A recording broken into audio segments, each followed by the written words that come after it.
Hello guys, welcome back to my channel. आज चाहिँ म iPhone 12 Pro Max को अनबक्सिङ भिडियो लिएर आएको छु हैन।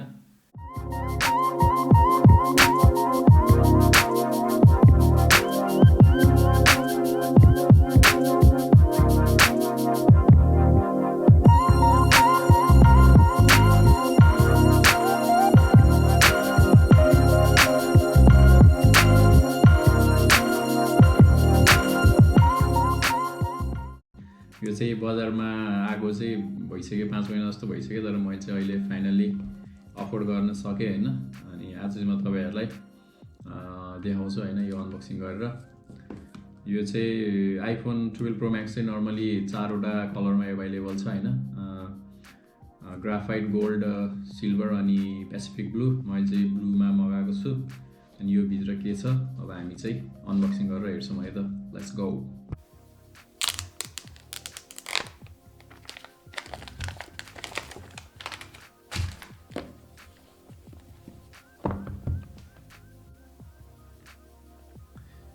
ल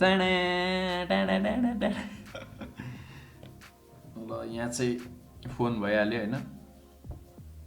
पेसिफिक ब्लू कलरको फोन भयो। अहिलेलाई यता राख्दिउँ। अनि यससँगै चाहिँ अहिले यो चार्जिङ केबल आएको छ हैन, तर एडेप्टर चाहिँ छैन। एडेप्टर अब छुट्टै किन्नुपर्ने हुन्छ। अनि यसभित्र चाहिँ के छ हेरौँ है त। यहाँ चाहिँ सिम इजेक्ट गर्ने पिन रहेछ हैन। यो भयो। त्यसै गरी यो म्यानुअलहरु होला, यो खासै काम भएन हामीलाई। यहाँ चाहिँ एप्पलको लोगो रहेछ हैन। यो खासै धेरै एक्सेसरिजहरु चाहिँ खासै आउँदैन आइफोन किन्दाखेरि चाहिँ हैन। त्यही हो। अब यो फोन लिएर हेरौँ हैन। म यसको चाहिँ यो स्टिकर यसरी झिक्दिन्छु। यसको रियर भ्यू चाहिँ यस्तो रहेको छ हैन। त्यसै गरी हाम्रो फ्रन्ट भ्यू यो भइहाल्यो। अनि यो फ्रेम चाहिँ स्टेनलेस स्टिलले बनेको छ हैन। अनि हाम्रो लेफ्ट साइडतिर बटनहरु छ। यो चाहिँ म्युट बटन भयो। अनि volume up, volume down button. अनि त्यसैगरी हाम्रो सिम राख्ने ठाउँ पनि यही तल छ हैन, लेफ्ट साइडमै। त्यसैगरी हाम्रो राइट साइडमा चाहिँ फ्रेमको राइट साइडमा चाहिँ पावर बटन छ।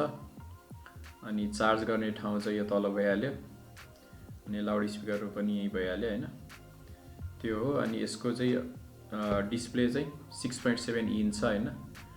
त्यसैगरी यसको वेट चाहिँ 228 ग्राम रहेको छ हैन। हल्का गरुङ्गो चाहिँ गरुङ्गो नै छ, तर हातमा लिँदाखेरि चाहिँ यसको ग्रिप चाहिँ राम्रो लाग्यो मलाई हैन।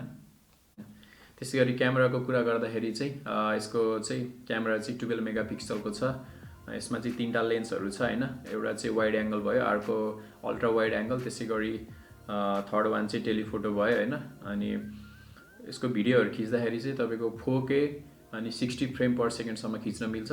त्यसैगरी 1080 खिच्दाखेरि चाहिँ 240 फ्रेम पर सेकेन्ड सम्म खिच्न मिल्छ हैन।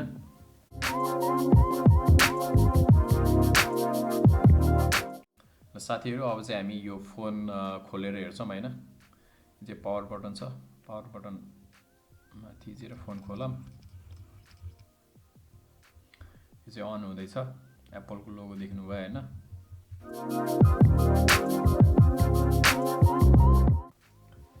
1 2 3 गो। ल यो आइफोन चाहिँ खुल्यो हैन। अब यिनीहरु एपहरु चाहिँ यताउति चाहिँ सेटिङहरु गर्नुपर्छ हैन। सेटिङ चाहिँ अब म सबै गरेर चाहिँ देखाउँदिन। यसको ब्राइटनेसहरु हैन, जस्तै अब ट्रू टोनहरु चाहिँ यहाँ हेर्न मिल्छ हैन। यो नाइट शिफ्टहरु, डार्क मोडहरु गर्न मिल्यो।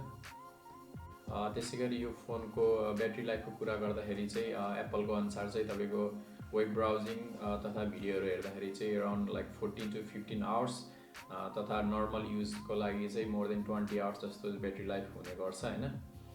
यो चाहिँ अब चलाएपछि नै थाहा हुन्छ कति ब्याट्री टिक्छ भनेर हैन। तर जे होस् नर्मल युजको लागि चाहिँ मोर देन 20 आवर्स जस्तो भनेको छ हैन।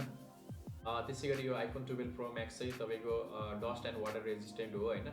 यसको चाहिँ तपाईको वाटर रेजिस्टेन्स चाहिँ तपाईको 6 मिटर डेप्थमा 30 मिनेटसम्म चाहिँ वाटर रेजिस्टेन्स छ। साथीहरु यसको चाहिँ इन्टरनल स्टोरेज चाहिँ 256 GB रहेको छ हैन मैले किनेको फोनको चाहिँ। अनि मेमोरी र कन्ट्री अनुसार चाहिँ यसको प्राइस तलमाथि पर्दछ हैन। फिनल्यान्डमा मैले यो फोन किन्दाखेरि चाहिँ 1400 युरोस पर्यो हैन। त्यसैगरी यही यति नै मेमोरीको लागि चाहिँ नेपालमा किन्दाखेरि चाहिँ 2,03,000 नेपाली रुपिस देखाएको थिएँ होइन आजको डेट अनुसार चाहिँ। मैले चाहिँ फोनसँगै कभर पनि मगाएको थिएँ होइन। यो कभर पनि हालेर हेरौँ होइन कस्तो देख्छ होइन फोनमा कतिको सुहाउँछ होइन। कभर बिना राम्रो देख्छ कि कभर हालेर राम्रो देख्छ त्यो पनि हेरौँ होइन एकचोटि।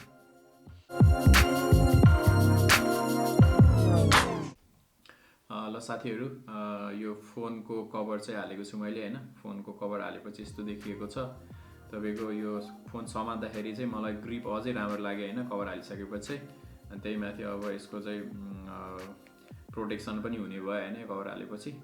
त्यही भएर चाहिँ अब नयाँ फोनहरूको चाहिँ नर्मल्ली कभर हालेकै राम्रो। त्यही माथि यो महँगो फोन पनि छ होइन। अनि राम्रो प्रोटेक्सन पनि दिन्छ कभरले होइन। ल साथीहरू आजको यो iPhone 12 pro Max unboxing video चाहिँ यहीँ समाप्त हुन्छ होइन। आई होप कि यो भिडियो तपाईँहरूलाई युजफुल भयो होइन। स्पेसल्ली जो चाहिँ यो नयाँ आइफोन किन्न चाहनुहुन्छ। मैले यो भिडियोमा त्यस्तो धेरै टेक्निकल डिटेल्सहरू चाहिँ दिइनँ होइन किनभने म त्यस्तो टेक एक्सपर्ट पनि होइन। त्यही पनि आशा गर्छु कि यो भिडियो चाहिँ तपाईँहरूलाई युजफुल भयो होला होइन। यति भन्दै चाहिँ म तपाईँहरूलाई नेक्स्ट भिडियोमा भेट्ने बाचासहित अहिलेलाई बिदा हुन चाहन्छु। प्लिज तपाईँहरूलाई यो भिडियो मन पर्यो भने चाहिँ लाइक सेयर सब्सक्राइब गरिदिनु होला है त। जय नेपाल।